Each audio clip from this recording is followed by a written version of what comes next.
Olá pessoal, tudo bem? Espero que todos estejam bem. Seja bem-vindo, seja bem-vinda a mais um vídeo do canal. Meu nome é Alex, eu sou advogado previdenciarista aqui na Advocacia Gasparotto. Já aproveita esse momento e faço um convite para você que ainda não é inscrito no canal. Se inscreva, ative as notificações porque toda vez que eu publicar um conteúdo novo, você vai ficar sabendo, tá bom? Pessoal, hoje é quarta-feira, dia 10 de maio. Passando aqui para trazer um conteúdo para vocês sobre a revisão da vida toda. Sabemos que no dia 8/5, conforme vocês podem ver aí na tela, o INSS apresentou embargos, ele interpôs embargos de declaração, já falamos de alguns pontos. Posteriormente, houve o protocolo de uma petição, uma manifestação, as contrarrazões da IEPREV. Nessas contrarrazões, a IEPREV rebate todos os argumentos trazidos pelo INSS nos embargos. Nesse vídeo eu quero me ater a um dos pedidos que o INSS trouxe nos embargos, que é um dos pedidos que pode preocupar.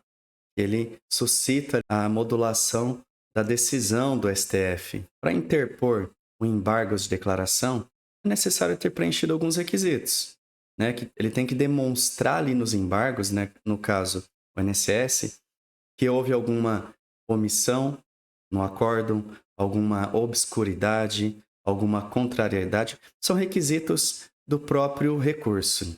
No caso, o INSS ele suscitou a omissão do STF na publicação do acórdão para justificar essa interposição dos embargos. Como nesse vídeo eu quero tratar somente de um ponto do pedido do INSS, que é a omissão sobre a modulação dos efeitos da decisão no acórdão, deixa eu mostrar aqui para vocês.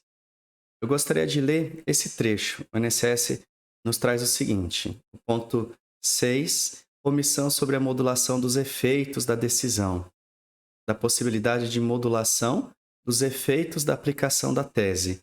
O que é modulação?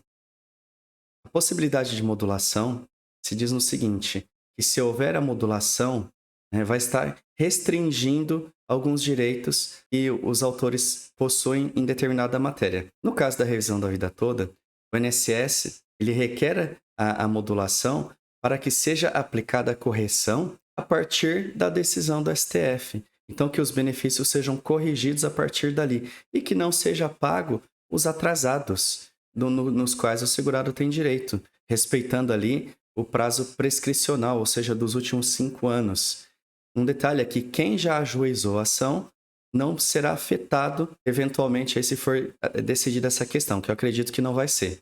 E quem não entrou com a ação terá ainda, até essa decisão, terá o direito de apenas rever o benefício e corrigir, sem direitos dos atrasados. Basicamente isso é a modulação para o caso da revisão, é isso que o INSS está pedindo. Mas eu gostaria de ler com vocês os fundamentos. Ele alega o seguinte, que modular os efeitos de uma decisão é restringir os seus efeitos de forma que se apliquem apenas para o futuro, como eu expliquei para vocês, ou incidam de forma mitigada sobre o passado. A finalidade da modulação é evitar que a aplicação retroativa de determinada decisão afeta negativamente a segurança jurídica. Primeiro ponto, segurança jurídica. E a legítima confiança, o que teria reflexo nas mais diversas áreas da vida da sociedade. Quais os fundamentos que o INSS traz? A possibilidade de modulação está prevista no artigo 27 da Lei 9868 e no artigo 927 do CPC. O que diz o artigo, inclusive aqui, ó, o artigo 27 da Lei 9868, ele não trouxe aqui, ele só trouxe o artigo 3º da Lei 927. Eu vou mostrar para vocês na íntegra o que trata o artigo 27 da Lei 9868.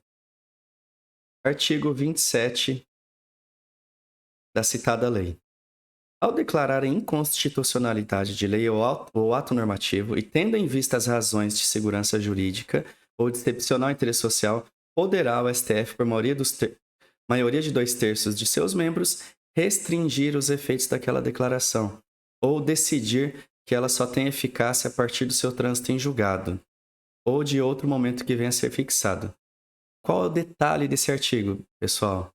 Ao declarar a inconstitucionalidade de lei ou ato normativo. A revisão da vida toda não se trata de ação de inconstitucionalidade. É uma ação de exceção. O que está sendo discutido nesse processo é a aplicação de uma norma mais benéfica. Havendo duas normas, se uma for mais benéfica do que outra, seja aplicada a norma. Primeiro ponto, não se trata de inconstitucionalidade. Dessa forma, esse pedido de modulação feito pela INSS, se baseando no artigo 27, não deve prosseguir. Ele é impróprio, porque a revisão da vida toda não se trata de declaração de inconstitucionalidade. É uma ação de exceção. Está sendo requerida ali a aplicação da norma mais vantajosa para o segurado. O INSS alega também, aqui, o artigo 927, parágrafo 3º. Na hipótese de alteração da jurisprudência dominante do Supremo Tribunal Federal, vou grifar aqui para vocês, fica melhor sem grifar, né? Do Supremo Tribunal Federal e dos tribunais superiores ou daquela oriunda de julgamento de casos repetitivos, pode haver a modulação dos efeitos da alteração do interesse social e no da segurança jurídica. Esse é o pedido do INSS. Mais um ponto. Não houve alteração de jurisprudência dominante no STF. O julgamento da revisão da vida toda é um precedente inédito. Não transitou e julgado o processo ainda. Então, esses dois fundamentos que o INSS traz aqui, requerendo a modulação, é inoportuno, é impróprio, porque não se trata de ação de inconstitucionalidade e não houve alteração de jurisprudência dominante. Esse artigo 927 do CPC, o Código de Processo Civil, ele dispõe de questões que serão observadas enunciados de súmulas vinculantes, bem como as decisões do STF em controle concentrado de constitucionalidade. A revisão da vida toda não se trata dessa questão. É clara a minha interpretação. Eu li a peça do Dr. João Badari e dos demais advogados da IEPREV.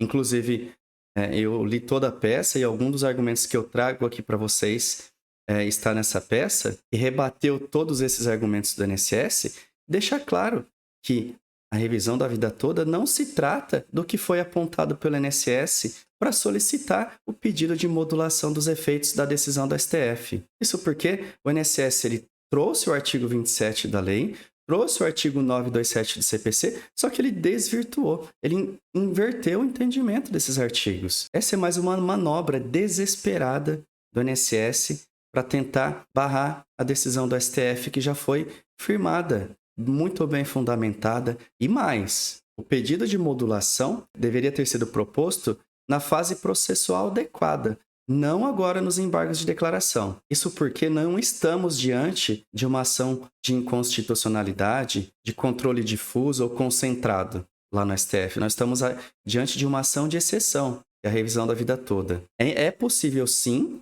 requerer por meio dos embargos a modulação dos efeitos da decisão, mas somente quando a matéria que está sendo discutida lá no STF se tratar de ação de inconstitucionalidade, controle difuso, controle concentrado. Não é o caso. Então, esses argumentos trazidos pelo INSS não têm fundamento. E a base legal utilizada por ele, ela está desvirtuada, ela está invertida, apenas para confundir segurança jurídica com questões financeiras do INSS, alegando ali que vai trazer um arrombo financeiro. Números que ele trouxe também que são irreais. Nas contrarrazões apresentadas pela IEPREV, vocês podem ler, tem acesso ali no portal do STF, que ele pontua todos os benefícios que estão fora, benefícios decaídos, benefícios de aposentadorias rurais, quais os tipos de benefícios que não entram nessa revisão. E mais, muitos segurados que têm a possibilidade de fazer a revisão da vida toda, não vai ser vantajoso. Então, esses ficam excluídos também. Então, esse número estratosférico que o INSS trouxe, cada vez mais ele cai. Em resumo, a revisão da vida toda é uma ação de exceção. Não se trata de ação de inconstitucionalidade, controle difuso, controle concentrado. São questões processuais. Não se trata disso. Ficando claro que o INSS está desvirtuando a matéria que está sendo julgada, o pedido do que se trata a revisão da vida toda. E quais seriam os reflexos da modulação? Como eu disse anteriormente, a modulação dos efeitos é para restringir direitos. Suponhamos que essa questão ela será analisada e seja aceita. Nesse caso, só terão direitos de receber os atrasados. Quem já ajuizou a ação, já entrou com o processo, tem direito. Quem não entrou com o processo ainda, E são muitas pessoas. Aqui eu tenho 3 ou 4 casos que eu estou conversando com o cliente, já fiz o cálculo, é positivo, mas ele está em dúvida ainda. Se essa questão passar e ele entrar posteriormente com a ação, pode ser que ele não consiga receber os atrasados. Tem o benefício apenas corrigido. Então, isso é um alerta. Eu trouxe para vocês que os fundamentos trazidos pelo INSS está desvirtuado. Não tem nada a ver com os artigos que ele mencionou aqui. Mas nós temos que ficar em alerta. Essa questão ela vai ser julgada. Não sabemos o que pode acontecer. Tudo pode acontecer. Eu acredito nas decisões dos ministros. Já está muito bem fundamentada. Essa revisão da vida toda já está se estendendo por anos. Acredito que essa modulação ela não vai acontecer. Mas a gente tem que ficar em alerta. Tudo pode acontecer.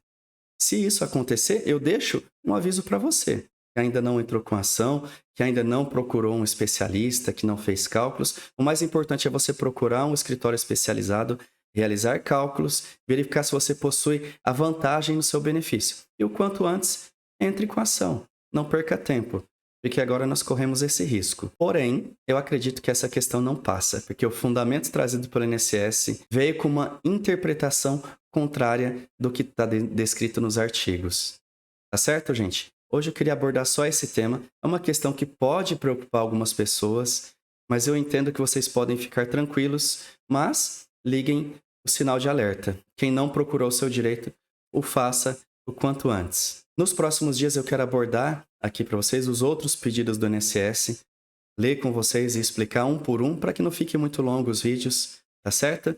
Agradeço muito a presença de todos vocês e até a próxima.